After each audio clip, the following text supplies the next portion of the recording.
looking forward to seeing this painted. And installed on the chassis. Yes. It's more than a year before the big grand opening of Diagon Alley. Very nice. And two members of the Universal creative team take a nearly 5,000-mile trip from Orlando, Florida. It's really good to see this finally out in the sunlight and look at the various levels of aging. They're here at a facility in Switzerland to get a look at the latest progress on what will be one of the biggest attractions in the Wizarding world. The massive steam engine train that was so iconic in the books and movies, the Hogwarts Express. This end feels a lot better here. Yeah, I think this is quite strong. Even the level of rust that happens in the corners, but this really captures the rain streak that we're looking for. When the Universal team was in the early planning stages of Diagon Alley, they knew they wanted a way to connect the two parks while keeping guests immersed in the Wizarding world. And the idea they came up with isn't just a stroke of magic, it's a stroke of genius. The Hogwarts Express is probably one of my real loves of this. Here we have Hogsmeade, and now we're building Diagon Alley. And the journey between the two is, to me, one of the epic journeys in the book. It was only natural that we connected the dots and made an experience that connects the two. Alan Gilmore was the supervising art director on 3 of the Harry Potter films. We have the emblem of the Hogwarts railways here on the side of the tender. The vision of the Hogwarts Express at Universal is to recreate authentically and match the train as seen in the films. Warner Brothers filmmakers took J.K. Rowling's imagined world and showed fans what it looks like. But now Universal's team is creating a very tangible world where people can touch everything, feel and experience it. This is a really good example of the oil canning that we were looking for. Yeah. The kind of undulation that happens. Down the front of the train, you get that lovely bumping in the surface texture. That's really nice. That looks very realistic.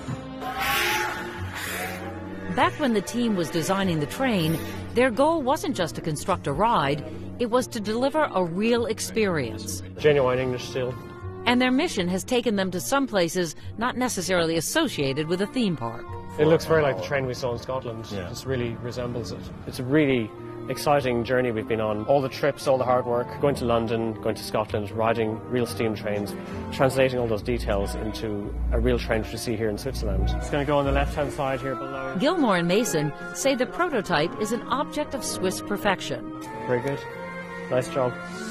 But it turns out, perfect is a problem when trying to remain true to Harry Potter's story. We want this train to look like it's travelled many times between London and Scotland, which is quite a long journey of several hundred miles. We actually had to scratch and dent and really make it feel like it's used. You did a little bit? Yeah, I hit it a little bit of aging. Yeah, I hit it with the black. Authenticity is the cornerstone and the core of everything that we do for the Wizarding world.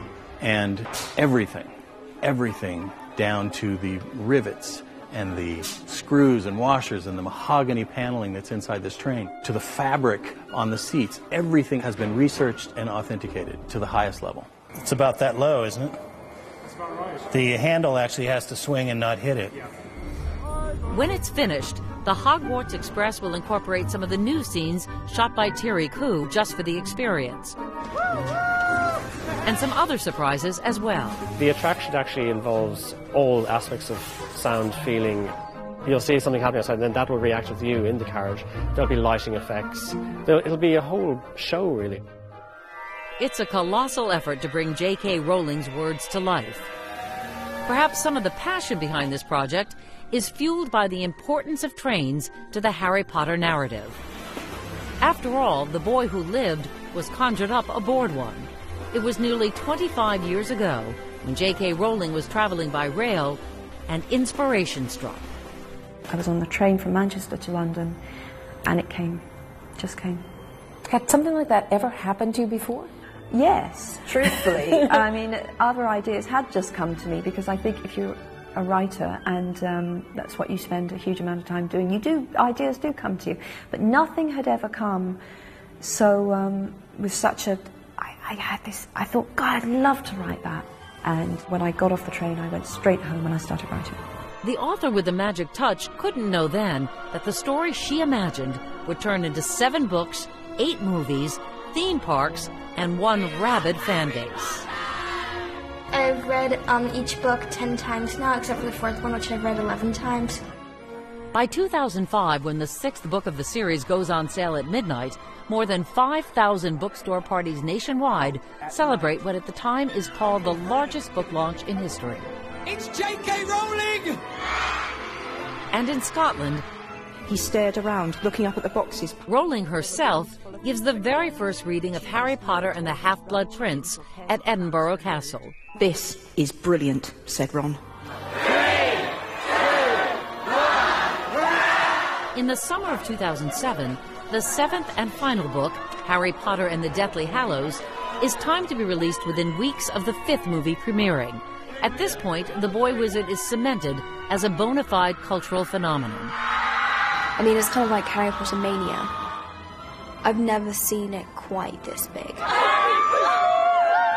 You get a sense of it at the premieres because you see all the fans there. Harry's a character that's worked his way into the collective consciousness of millions of people of all ages around the world. For Daniel Radcliffe, Rupert Grint, and Emma Watson, who grew up playing Harry, Ron, and Hermione, their love for Harry Potter existed long before they were cast in the roles. I was such a huge fan of the books before I even auditioned for the role. And my dad used to read them to me and my brother before we went to bed every night. It's just the most amazing kind of storytelling in that it just drags you in from the first page. And you get to the last page of that chapter and you think, oh God, no, okay, I'll just read the next one. So it's totally compulsive. Warner Brothers' Harry Potter franchise goes on to become the highest-grossing film series of all time. And the book series is the best-selling of all time, too, with more than 450 million copies sold worldwide. Coming up, for their next act, it's back to Orlando for a visit from the man who has designs on conjuring up an entire city.